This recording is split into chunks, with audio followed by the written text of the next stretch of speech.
China जमीन पर कब्जा कर रहा था तो पार्लियामेंट का विशेष अधिवेशन नहीं बुलाया गया।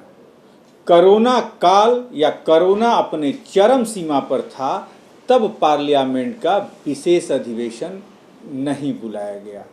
क्या जरूरत पड़ गई कि चुनाव के पहले ही विशेष अधिवेशन बुलाने की, क्योंकि शीतकालीन अधिवेशन तो नवंबर के महीने में होने वाला था ही।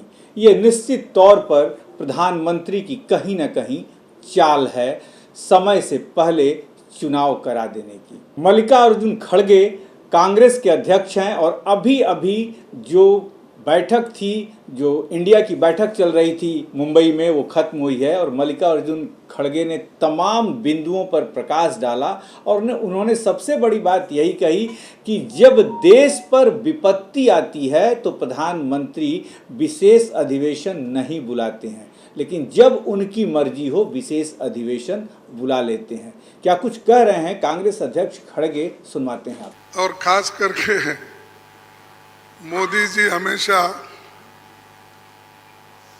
100 रुपए बढ़ाते हैं, 2 रुपए कम करते हैं। अब पेट्रोल की, एलपीजी की जो दाम थी वो मोर और लेस डबल हो गई, लेकिन उन्होंने उसमें से सिर्फ 200 रुपये कम किया, यानी 700 बाकी रहा। यानी पहला जो 55 रुपये में एक सिलेंडर मिलता था उसको उन्होंने अभी भी 70 रुपये में ही 70-75 में रखा, यानी कोई कम नहीं हुआ। पहले जो था उससे ज़्यादा बढ़ाए थे, उसको थोड़ा कम करके, लेकिन इससे लाखों रुपए उन्होंने कमाया। ये तो गरीबों से चोरी कर दिए और गरीबों के जो काटे और लोगों को दिखाने के लिए 100-200 रुपये कम करना और कहना कि मैं गरीबों के लिए काम कर रहा हूँ।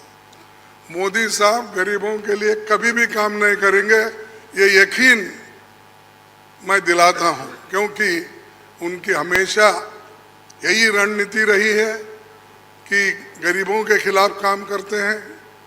बड़े बड़े उद्योगपति के साथ वो मिलजुल के चलते हैं और यहाँ पर तो कल ही एक रिपोर्ट आपके सामने राहुल गांधी जी ने रखा था, अडानी की संपत्ति बढ़ गई कैसी, बढ़ाए कौन और कैसा आज कम से कम 75,000 करोड़ रुपए गरीबों के जो पैसे थे उनके जेब में कैसा गया, ये सारी चीज़ें उन्होंने बताया।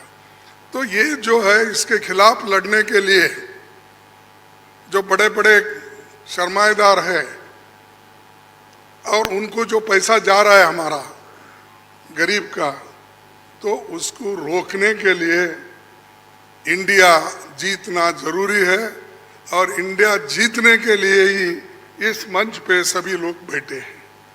तो इसीलिए हम एक जो तय किए हैं, जो रेजोल्यूशन भी हम आप देखे हैं और उसी ढंग से उस रेजोल्यूशन पे काम करेंगे।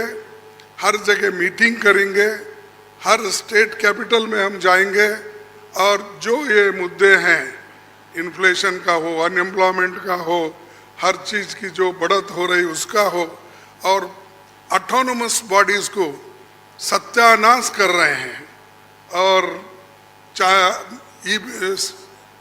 ईडी, सीबीआई, विजिलेंस, हर एक ऑटोनोमस बॉडी का मिसयूज कर रहे हैं।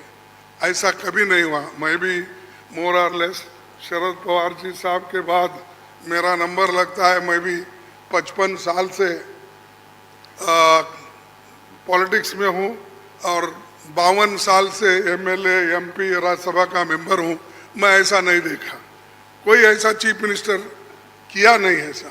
लेकिन आज मोदी सडनली और एक बात की कि बिजनेस एडवाइजरी कमेटी को नहीं पूछे, अपोजिशन लीडर को भी नहीं बुलाए, किसी को बुलाए बगैर वो पार्लियामेंट का डेट देकर स्पेशल सेशन बुला रहे हैं। अरे स्पेशल सेशन मणिपुर जल रहा था तो आपने नहीं बुलाया, कोविड के वक्त नहीं बुलाया, जब आप चाइना अपनी जमीन हड़प कर ले रही है, कब्जा कर लिए है, उसके लिए नहीं बुलाया।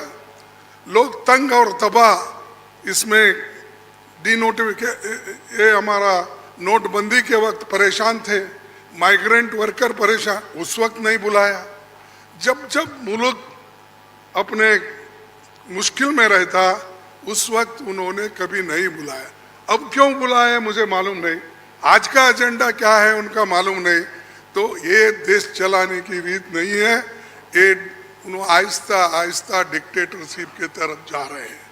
और ये ध्यान में रखना चाहिए कि कभी